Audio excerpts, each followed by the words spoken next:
morning, everybody. It's great to be here in New York with you for Climate Week. I'm joining you here from British Columbia. For those of you that aren't familiar, we're the westernmost province in Canada, just above Washington State and just below Alaska. My apologies for those of you that are very familiar with our province. I've got about 5 minutes to speak with you about what we're doing in British Columbia, and if you take just one thing away, it's that we believe climate change is real. That we have a responsibility as government to support British Columbians in addressing it, and that our province has a responsibility that goes beyond our borders to address climate change. But today, my remarks are really going to focus on our local efforts in British Columbia. There's an American saying, all politics is local, and for British Columbians, climate change is very local. I would say that our province has disproportionately seen the impacts of climate change. We had we've invented whole new vocabulary to describe what we're seeing in the province. We had a heat dome event that killed 600 people in our province a few years ago. We had something that we called an atmospheric river that washed out major highways and flooded farmland. We have had pine beetle, which is an invasive species, be able to overwinter in our forests and decimate our forest sector, which then fed into some of the most epic forest fire seasons we've seen. We used to have a fire service that was seasonal to fight forest fires. They now go all year round. We have something called zombie fires that overwinter underneath the snow. I didn't know that was possible. I learned about that recently. And so in the spring, when the snow melts, everything's so dry, they spring up again. So this is what we're seeing in our home province, and it is really driving home for British Columbians the realities of the threat we face and what we're going to be dealing with for many years to come.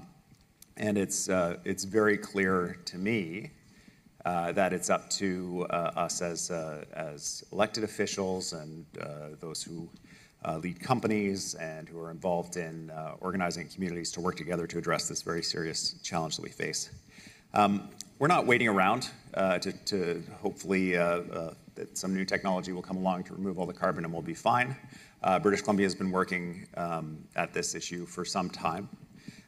In 2016, we had about 5,000 electric cars, zero-emission vehicles on the road. Currently, we have more than 210,000.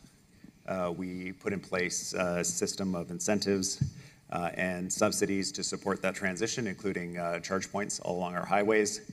That resulted in us being 1 and 2 with California for electric car adoption in North America, and certainly by a long shot, #1 in Canada.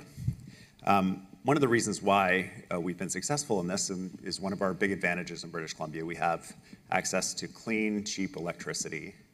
We have a number of legacy hydroelectric dams, but also a newer dam that act as big batteries for us to be able to deploy wind and solar more effectively.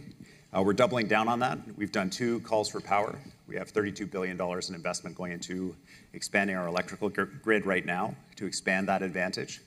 Because of our electrical advantage, we have the lowest carbon products produced anywhere in the world, whether you're talking about metals and minerals, agricultural products, energy products of all kinds.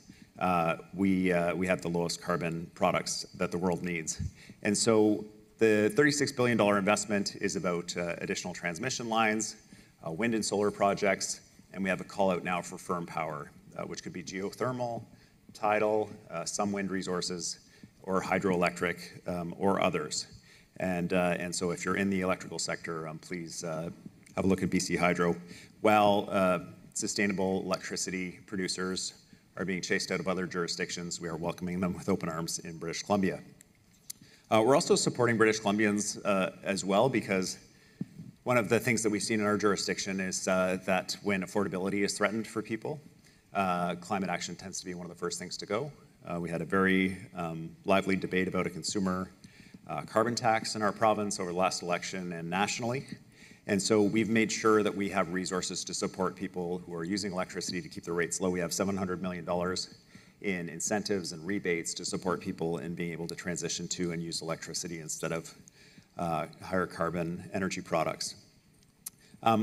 We are keen to grow our economy in a way that is sustainable and is producing the goods that the world needs in a low carbon way.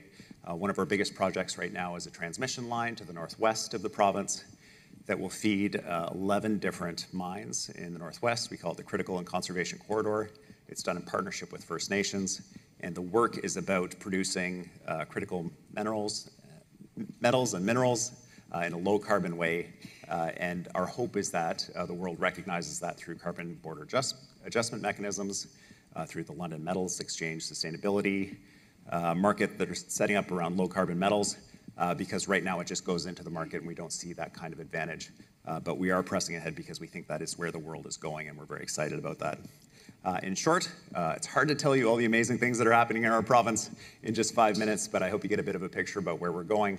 It's a great honor to be here with you, and I thank you all for your leadership and your work on this critically important issue to British Columbians and people in the world. It's time for all of us to double down on our work. Just because it gets more challenging doesn't mean it's any less important, and in fact, if anything, it's more important than ever. So thank you, and thanks for inviting me to be here with you today. Have a great day, and enjoy Climate Week.